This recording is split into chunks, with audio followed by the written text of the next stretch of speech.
Hi everyone, thanks for checking this out. If you're interested in more content, please like this video and subscribe to my channel. I wanted to take a moment to address an issue in the music industry that can also apply to other professions, but we will apply it to the music industry, and that is this. When you were hiring someone for a gig, you give all of the information up front in the first ask. If you don't know all of the information but the hire is pressing, be honest. Say that you don't have the information, but that you're working on getting it tirelessly, with diligence. Under no circumstances do you ever just say, hey, you working Saturday? Or what does October 3rd look like for you? So here are the basics, and this is what you lead with.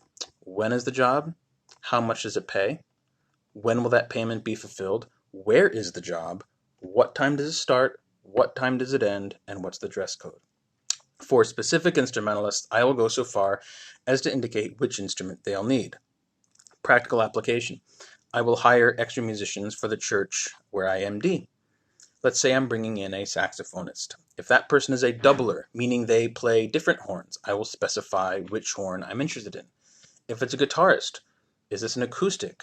Is this an electric gig? What's their role? Are they playing strictly rhythm? Do I want them to play lead lines? Is there an amp provided? Do they need a pedal board?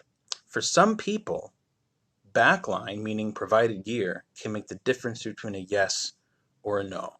Are they lugging gear into public transit? How easy is the load-in? What's the distance of travel? If they are coming from another gig and going to another gig afterwards, they might be able to work for me if they can show up, plug in, play, unplug, and walk out. So the idea behind all of this is that you're giving your potential hire every opportunity to make an informed choice. If they have to keep asking for detail after detail, one, it gets weary, but two, you look unprofessional. Something else to consider is this. Do they have a spouse or a family member they need to square a gig with? Are there family obligations, a family calendar? Do they share a car? So now we're back to the practical application. Because I do a lot of hiring on Sundays, this can be promised precious family time for musicians. Maybe they've worked all week and all weekend and they've promised a spouse or family that they would spend that time with them. This is why I always try to include the ending time, so that perhaps they can still come out, play that service, and be home in time to spend that precious time with their family. As a band leader, if you can maintain the trust of the families of your bandmates, or those in your little black book, you will always have an advantage over other band leaders and contractors, and that those hires more likely to say yes. Always give the ending time if you know it. So now let's talk about money. How much, of course, but also when. Budgets. A lot of people operate on a budget, a tight budget. Whether it's written down, in their head, on the fridge, they likely have a basic one, and planning is everything. With jobbing bands, you're often on a salary, and it's expected that you might not get paid that night. It's kind of what you sign up for. For me, as a band leader, it's important to communicate, hey, you'll get paid that night, or you'll get paid by Wednesday, or whenever it is. But regardless, at least give your best guess so they can plan. Sometimes you might be in charge of finding musicians for another contractor. It is still your job to be on top of it as to when those musicians will get paid. Treat that situation as your own band. If someone calls me for something and it's a constant back and forth about details or they don't know them, and this is a person I haven't worked with before, my concern for how the gig is going to go really begins to grow. If they are this disorganized, about the small, simple things, how are the big details of the gig going to go? So both sides can actually be a part of the solution. But if you ask someone with all of the details, they can make an informed choice quickly.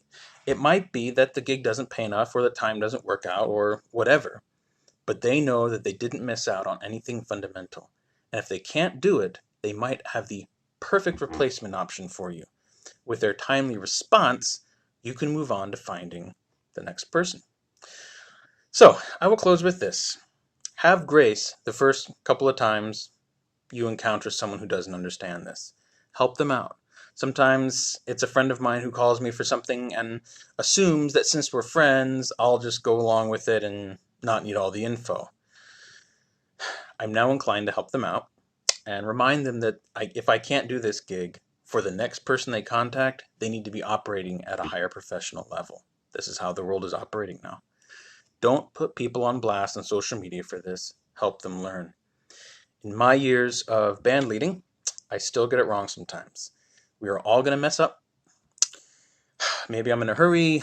Maybe I simply forget. That's okay.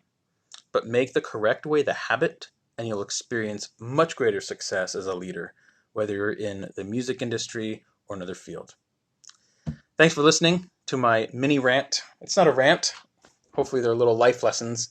And again, if you are inclined, please subscribe to the channel and like and share this video. Appreciate it.